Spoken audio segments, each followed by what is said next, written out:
अस्सलाम वालेकुम, मैं अरशद मुगल और आप देख रहे हैं अरशद व्लॉग। नाज़रीन करम, हमने आपको बताया एग्रो फॉरेस्ट्री के बारे में और अब हम आए हैं एक खेत में। जी मुनीर साहिब, आप मुझे यहाँ लेके आए हैं, तो मेरे नाज़रीन को बताइएगा इधर हम क्यों आए हैं जनाब? सर, इस तरह बाकी एग्रो फॉरेस्ट्री में बाकी फसलें तो आपको बता दी जी।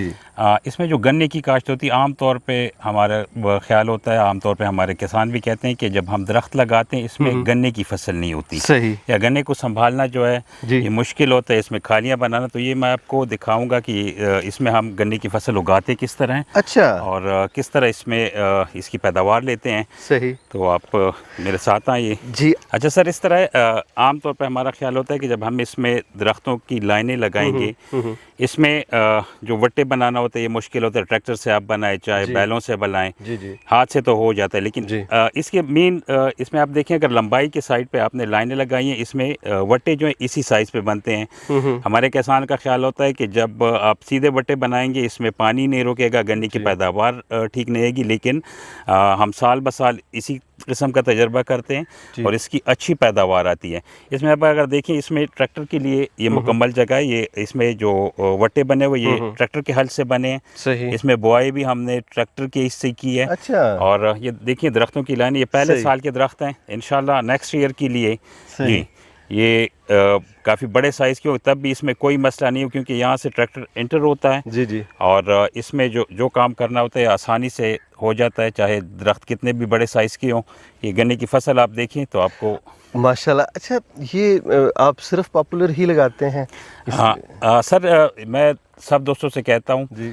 पॉपुलर तो हम लगाते हैं जी। हमारे एरिया में अच्छा होता है, लेकिन दरख्त मैं सबसे कहता हूँ जंगल अगर आप लगाएं, आपके इलाके में जौन से पौधे अच्छे हो रहे हैं उसका लगाएं, उसी का लगाएं, चाहे कीकर हो चाहे बेर हो, जिसका नुकसानदेह कोई भी नहीं है। सही जी। और कौन सा बीज है, यानी कौन सी किस्म है गन्ने की?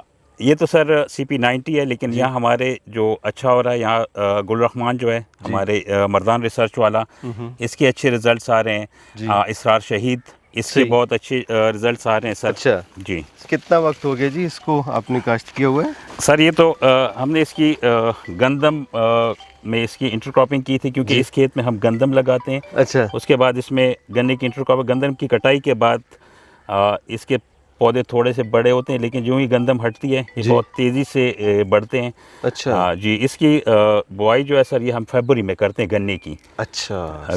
गंदम में इसकी इंटरक्रॉपिंग करते हैं और साथ साथ सर ये दरख्त लगाते हैं। सही सही। अच्छा, इस पे कोई असर नहीं पड़ता? ये दरख्त भी हैं, फिर उसके बाद गंदम का भी आपने बताया और साथ ये भी है। सर पहले साल तो इसका असर बहुत कम होता है क्योंकि आप अगर देखिए दरख्तों का साइज अभी तो छोटा काफ़ी कम है। जी जी। लेकिन वक्त के साथ जब दरख्त बड़े होते हैं इसका फ़र्क पड़ता ही नहीं कि खुले खेत की तरह फसल देते हैं। लेकिन आम तौर पे हमारा जिस तरह ख्याल होता है कि इसमें फसल बिल्कुल नहीं होगी या इसमें इसकी पैदावार बहुत कम आएगी, इस तरह नहीं है। इसका थोड़ा बहुत फ़र्क पड़ता है लेकिन अच्छी पैदावार आती है। सही। और यानी आप उसको अच्छा कहेंगे, लेकिन ये भी तो देखें ना, साथ आपका ये जो जंगल तैयार हो रहा है ये भी तो आपकी एक कैश ही है ना जी, सीधा सीधी। सर इसी तरह ये जो मैं बात करता हूँ, आमतौर पे जब हम दोस्तों से कहते हैं कि आप जंगल लगाएं तो हमारे पास ज़मीन महदूद होती है। कहते हैं इसमें जब हम जंगल लगाएंगे यार मैं 5 साल तक 6 साल तक करूँगा क्या? ये तो इस तरह है कि इस पे जब हम जंगल लगाते हैं इसमें गंदम हमने लगाई होती है, गंदम की ठीक ठाक पैदावार आती है, उसमें गन्ने की इंटरक्रॉपिंग होती है और जंगल लगा होता है। 2 साल इसमें से मुंडी फसल जब लेते हैं उस वक्त तक दरख्त का साइज ठीक ठाक तक बन गया होता है, तो आसानी रहती है। सही।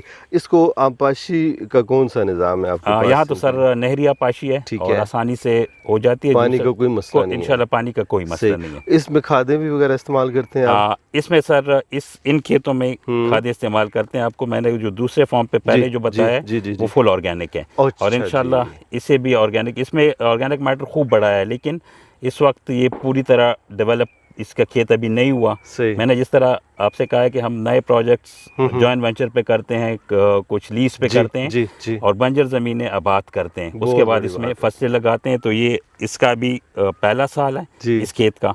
इंशाल्लाह इसमें भी अभी वक्त के साथ साथ इनमें भी खादें, जो कीमियाई खादें ये और दवाइयाँ, ये हम ख़त्म कर देंगे। मतलब आहिस्ता आहिस्ता कम करते हैं इसमें केमिकल स्प्रे सर इसमें पहले दिन से ही हम ख़त्म कर देते हैं, वो नहीं करते। ज़बरदस्त। लेकिन खादों का इस्तेमाल ये वक्त के साथ साथ इसमें कम करते रहते हैं, फिर ख़त्म कर देते हैं। अच्छा, बहुत प्यारी आपने बात की ना कि आप बंजर ज़मीन को आबाद करते हैं, जबकि लोग जब लीज़ पे लेते हैं जगह तो वो उस ज़मीन का पूरा जूस निकाल के बंजर करके वापस दे देते हैं। आप माशाल्लाह, ये मतलब आपकी जो सोच है मुझे बड़ी अच्छी लगी कि आप उसको ज़मीन की सेहत को बहाल करते हैं। बहाल करने के बाद जब आप वापस जो जिससे लिए उसको देंगे तो उसके लिए भी वो बेनिफिशियल होगी ना वो ज़मीन। जी सर, इस तरह जो ज़मीन को हम निचोड़ते हैं ना, वो हमारे लिए भी नुकसानदेह है, जो ज़मीन का मालिक है उसके लिए भी नुकसानदेह है, और इस कौम के लिए भी, क्योंकि इसको जब तक इसकी सेहत को हम बहाल नहीं करेंगे जी, इस पे खर्च बढ़ता रहेगा, पैदावार कम होती रहेगी। सही। इस पे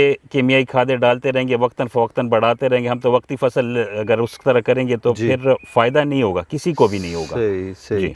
अच्छा, आप क्या कहते हैं इस की वजह से प्रोडक्शन में कमी वाक़ई होगी, या समझते हैं कोई ख़ास इसके ऊपर असर नहीं पड़ेगा जब खादों से मतलब उनको मिनिमाइज़ कर रहे हैं आहिस्ता आहिस्ता? तो सर इस तरह जो हम नामियाती खाद की तरफ जाते हैं जी, जिस खेत में हम काम करते हैं, पहले 2 साल इसका पैदावार पे फ़र्क पड़ता है। सही। क्योंकि जिस तरह इसे हमने तबाह किया होता है ना, दोबारा आने में इसे 2 से 3 साल लगते हैं, लेकिन उसके बाद इस पे आप अगर देखिए पैदावार जिस तरह हमें आप अगर कहते हैं लैश ग्रीन बड़े साइज का, उस तरह की फसल नहीं आती। सही। लेकिन जब आप कैलकुलेशन करते हैं जी, इस पे आप खर्च करते हैं, तो उसकी निस्बत आपको जो थोड़ा कम पैदावार वाली फसल होती है, फ़ायदा वो आपको ज़्यादा देती है। सही सही। अब थोड़ा सा उस तरफ चलते हैं ना जनाब। जी आए जी।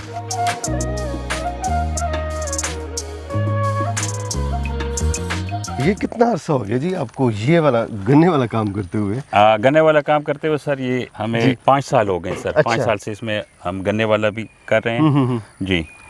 और गंदम तो आप अरसे से ही गन्ने तो लगाते ही हैं सर जी। जी, इस एरिया में बहुत ज़्यादा पॉपुलर है जी माशाल्लाह जी, है ना माशाल्लाह। नाज़रीन, जिस तरफ भी नज़र जाए ना आपको हरियाली दिखाई दे रही है। अच्छा, ये जो दरख्त हैं अभी तो ये मुझे नन्हे दरख्त लग रहे हैं, कितनी एज होगी इनकी? सर ये तो अभी इस साल वाली दरख्त हैं। अच्छा, ये मार्च में ही लगे हैं। अच्छा जी। और इसका आप पूछ रहे थे कि इनका फासला कितना होना चाहिए? सर ये इसका फासला जो है ये लाइन टू लाइन 20 फुट पे है। अच्छा। लेकिन आपसे मैंने कहा कि जैसे पहले वीडियो में आपको मैंने बताया था कि तीसरे साल इसमें से फिर एक लाइन हम जो है रिमूव कर देते हैं इसका दोबारा, क्योंकि उस वक्त तक ये 3 साल तक ठीक ठाक इसकी ग्रोथ होती रहती है, फिर इसके बाद इसमें छांव बढ़ जाती है। जिस वक्त आप ये पौधा लगाते हैं, कैलकुलेशन करते हैं, तो 3 साल तक आपको ये पर डे 1 रुपए के हिसाब से जब देते हैं, हम कहते हैं पर डे 1 रुपए ग्रोथ ये कर रहा है, ये ठीक है। इससे ज़्यादा इसे अगर कम करे फिर नुकसानदेह होता है। अच्छा, सही। 3 साल बाद फिर ये किस्सा और तरह होता है, फिर बहुत तेज़ी से बढ़ते हैं। लेकिन क्या बात है। चलते हैं आगे दूसरे खेत की तरफ। सर इस वक्त आपको पहले जो पौधे दिखाएं इस साल के मार्च की प्लांटेशन थी। अच्छा जी। पिछले साल की मार्च की प्लांटेशन है, ये 15 महीने के हो गए हैं। उसका अच्छा। साइज़ भी आपने देखा है। आपने कहा था साल में कितनी ग्रोथ करता है, तो आप अगर देखिए ये 15 महीने के पौधे हैं। वाह जी, और इनकी आप ग्रोथ देखें माशाल्लाह, बेहतरीन, ज़बरदस्त। तो इसमें भी आपने इंटरक्रॉपिंग की हुई है गन्ने की? इसमें भी इंटरक्रॉपिंग की हुई है सर। सही, ज़बरदस्त जी। जी नाज़रीन कराम, अब कहवा आ चुका है, एक वीडियो शूट हो गई है, तो अभी हम थोड़ी देर के लिए रेस्ट भी करेंगे और साथ जो रवायती कहवा है जनाब खैबर पख्तूनख्वा का, वो आपको दिखाते हैं जी। बिस्मिल्लाह करें जी। माशाल्लाह, ये देखिएगा जी। ओह माशाल्लाह, ये बड़ा खूबसूरत सा है। अच्छा, दूसरा ये थोड़ा सा आपका डॉक्यूमेंट लेवल ऊपर करती है। अच्छा अच्छा, ये रोज़ मेरी है जी, खत्म हो जाती है। वाह वाह वाह वाह, डालें जी। अच्छा, इसका कलर बहुत खूबसूरत है जी माशाल्लाह। मुनीर साहब, बहुत प्यारा कलर है इसका, ब्यूटीफुल। अब इसको टेस्ट करते हैं ना जी। इसमें मीठा तो नहीं डालना हमने? नहीं डालना, सही है। चलिए बिस्मिल्लाह रहमान रहीम।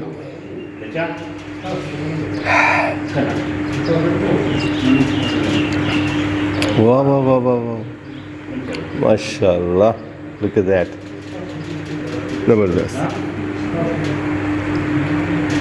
अभी हम कावा पियेंगे, फिर उसके बाद शूट करेंगे। वाह,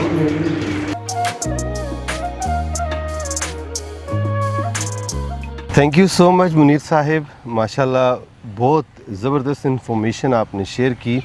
और नाज़रीन इकराम, खैबर पख्तूनख्वा जब आप आते हैं तो यहाँ की जो हॉस्पिटैलिटी है उसकी क्या ही बात है। तो जी नहीं चाह रहा कि हम यहाँ से जाएं, लेकिन क्या करें, जाना तो है। थैंक यू सो मच जनाब। बहुत बहुत शुक्रिया सर, आपने हमारे लिए वक्त निकाला। वेलकम। और बहुत बहुत शुक्रिया सर, थैंक यू। वेलकम, जज़ाकल्लाह। इंशाल्लाह फिर कभी ज़िंदगी ने मौका दिया, कुछ चीज़ आपके पास नई हुई तो हम आएंगे जनाब। इंशाल्लाह जी, ठीक है इंशाल्लाह जी, शुक्रिया sir, thank you so much. नाज़रीन करम, आपको आज का व्लॉग कैसा लगा कमेंट सेक्शन में अपनी राय का इज़हार ज़रूर कीजिएगा। इंशाल्लाह जल्दी आपसे मुलाकात होती है, तब तक के लिए अल्लाह हाफ़िज़।